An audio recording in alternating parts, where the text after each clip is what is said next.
International financial institutions are essentially banks, although with a stated mission to eradicate poverty and boost prosperity. They are also critical stakeholders in the extractives industry. We talked to Paulo De Sa to understand their role and relevance. Paulo, welcome to Raw Talks. Thank you.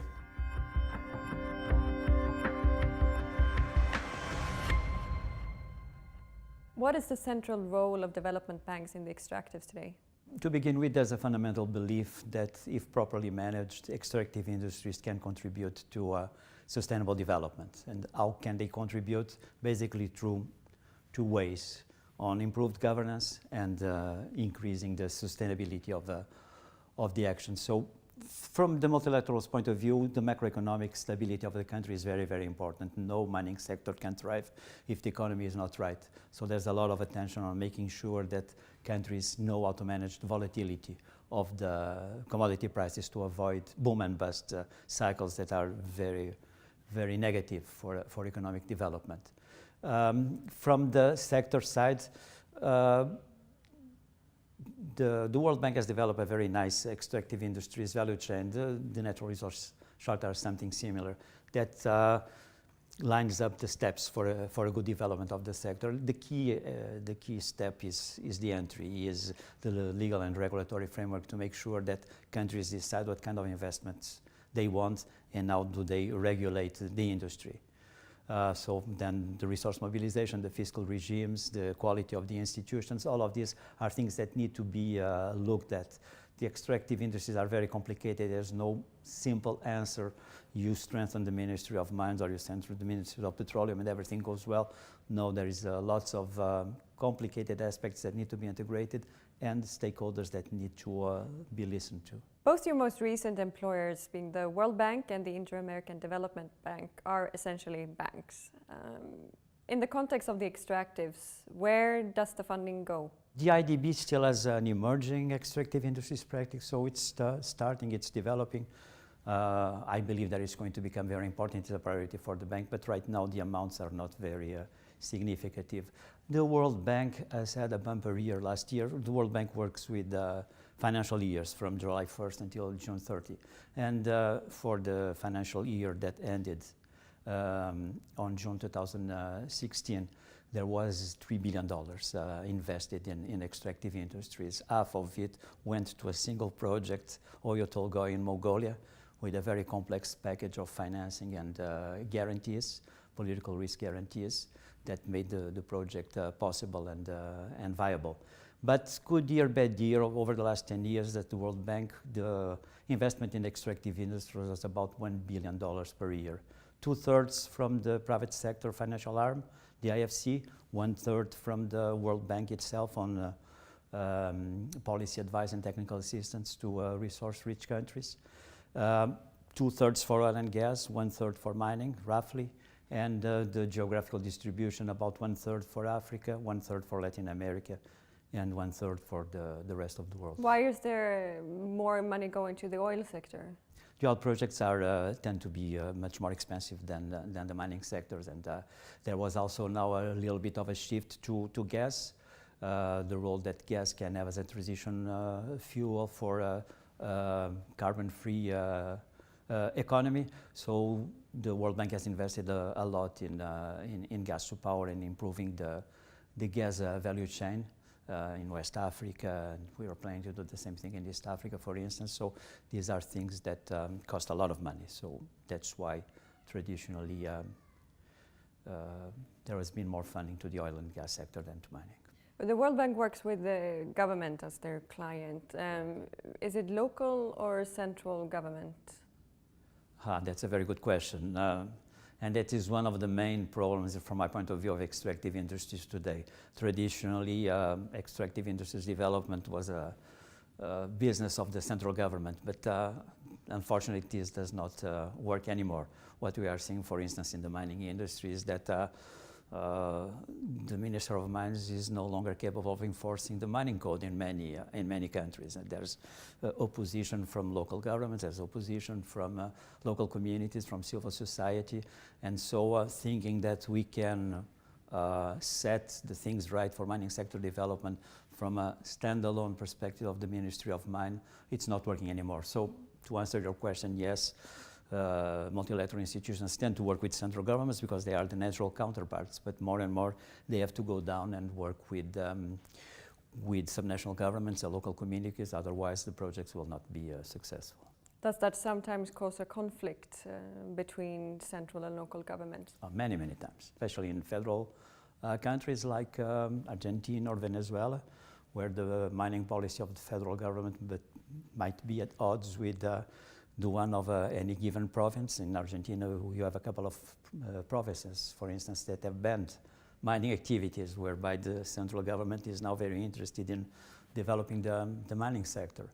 In Peru, for instance, you have municipal governments that oppose the development of big mining projects that are a priority for the government in Lima.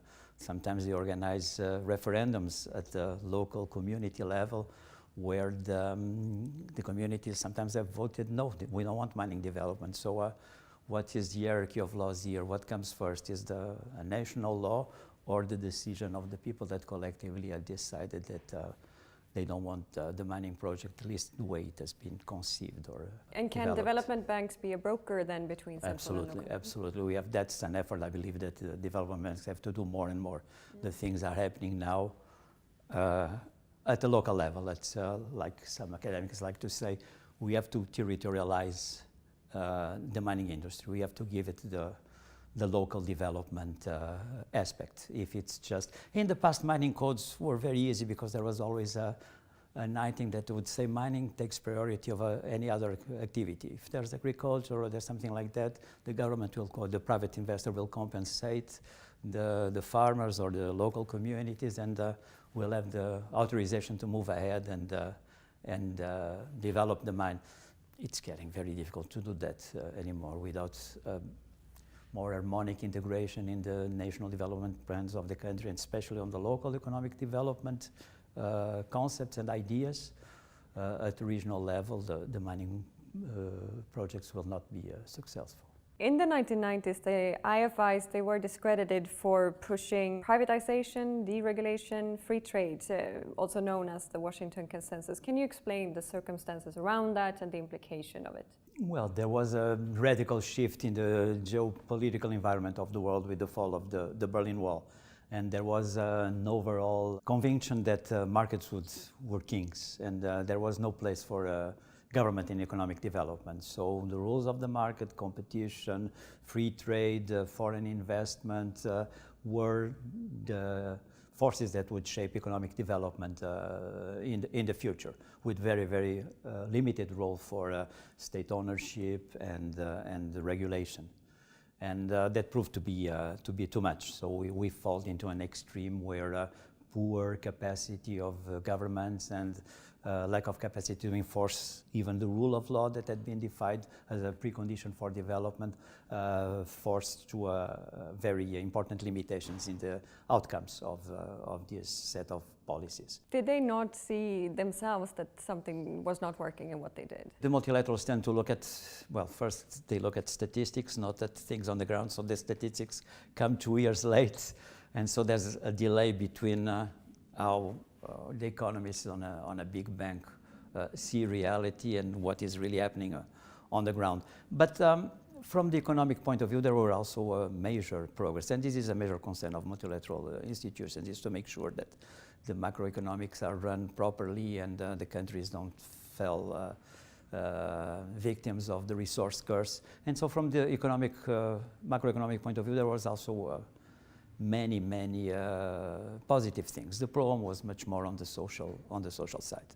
And I mean, in terms of governments, I believe another major negative effect of that was that there was a major loss of institutional capacity in governments, because privatization was doing away with government assets, but also doing away with red tape and institutions. And even in very sophisticated countries like Peru, for instance, you still feel today the lack of traction on the administration caused by these years where everything was moved away.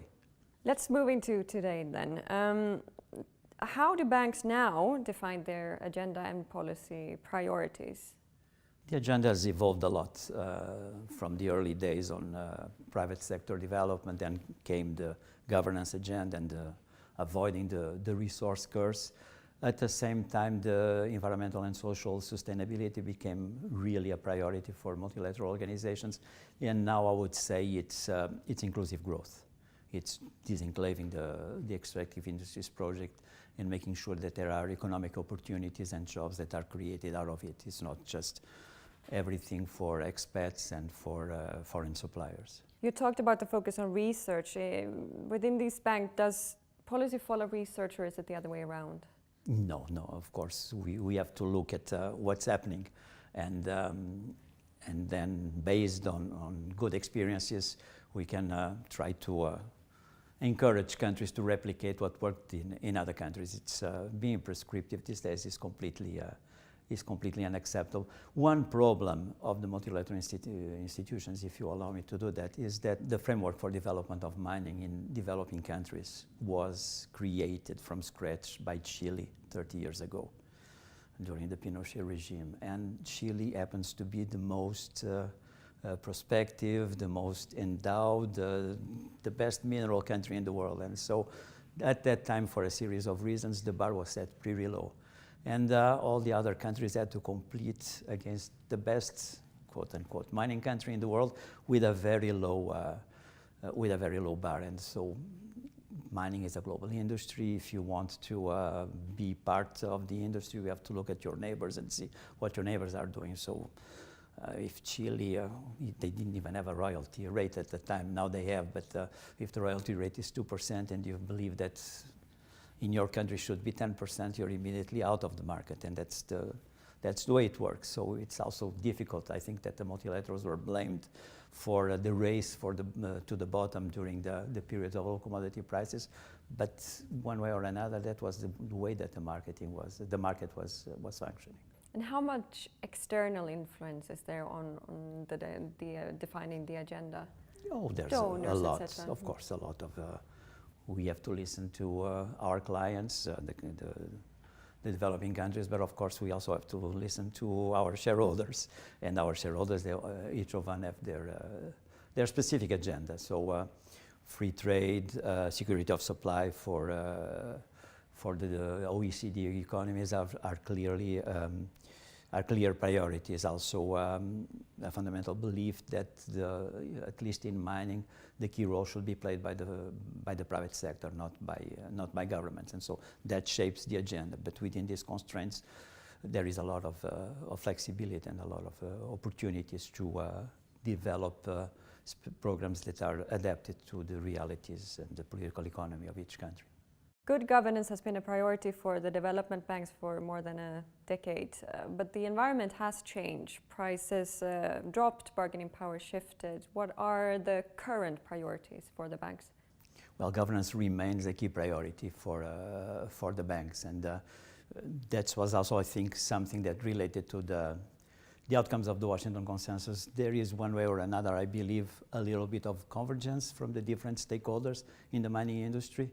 From investors, from different sources of funding, conventional and non-conventional. The civil society has integrated very well in the debate about development of extractive industries. So there are consensus that are being generated, and this is very important. And they all turn around the governance and sustainability. Now, what I believe is that the industry, the mining industry at least, is ripe for another MMSD moment. I mean, there is a crisis in terms of the sustainability of the sector, and that is incorporating the voice of the local communities. So my big recommendation to the industry was stop being competitive, take a step back, and low prices make it easier for you to just take a little bit of a long-term distance and, try to get to solutions that might give greater voice to subnational governments, to local communities, but especially integrate the mining projects in national development policies. It's essential that the mining project is just not a hole in the ground. It contributes to something that will be lasting in the countries where they are developed, and not enough has been done. for instance, the case of Peru. It's a laboratory. You have the good, the bad, and the ugly there. Very, very good experiences and social catastrophes, calamities around some mining projects. But no one took the time to say, okay, what are the lessons learned from all these things, and how can we move forward on such a way that things improve? So I think that it would be good to take some time now during the period of low commodity prices to have a debate around that. Development banks are managing billions of taxpayer money. How do the banks measure success and evaluate their performance? That's one of the most difficult tasks on what multilateral banks do. We have the jargon that says, okay, we are looking for results and impact. The truth is that in terms of impact, there are so many initiatives, so many multilateral, bilateral, private sector initiatives just overlapping. That reduces a lot the impact of what any single actor, including multilaterals, can do. In terms of results, unfortunately, we have not developed the metrics to really measure results. What we measure is still what any minister of mines does: increase in production, increase in investments, increase in exports, increase in fiscal revenues. But I mean, we are not looking at really what has changed, what has been the impact of the activity. The World Bank did some empirical studies studying individual communities or mining areas, and the results were encouraging. There is improvement in HDI indicators, for instance. There is, when comparing mining communities with communities that are not impacted by mining, at least during the boom, there was a very increase in wealth and social services in mining communities. But there was, on the flip side, an increase in inequality between the haves of the mining communities and the have-nots of the non-mining communities, and that also led to conflict. We learn from success, but we learn even more from failure. What are the best and worst experiences from the banks in the extractive sector over the last decade? Well, in terms of failure, I have a personal point with artisanal and small-scale mining. That's an area where multilateral institutions have invested a lot and have tried several formulas. There are some progress on it, but I think that it's still very unsatisfactory what has been achieved. And small-scale mining provides economic livelihoods for millions of people around the world. So there was a way that we should be better at trying to help them increase their economic rights and improve the quality of living and the health conditions of their work. So that's clearly a minus. In the terms of successes, depends on how you define success. Using the traditional metrics, I would like to point out the Democratic Republic of the Congo was a huge success, a country that had been devastated by war, could not control its borders. There was plenty of bad deals, corruption and things like that, until the adoption of the 2002 mining code.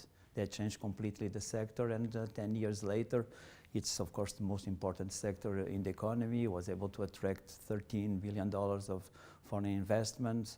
2014, at the peak of the resource prices, exported more than $10 billion of commodities. Production of copper went from virtually zero to more than 1 million tons. So all of these metrics, and there is also macroeconomic stability. So all of this looks perfect. There is a flip side of it, of course. I mean, mining has failed yet to make a big impact in terms of improving the quality of life of the mining communities overall. But I'm very optimistic that things will improve because, as I said, the platforms exist, and so by a constructive dialogue between governments, private sector, and local communities, the industry will be able to identify the solutions that would allow it to move forward. Paulo, thank you very much for joining Raw Talks. Thank you. And to keep up with the debate on extractives and development, join us at rawtalks.org.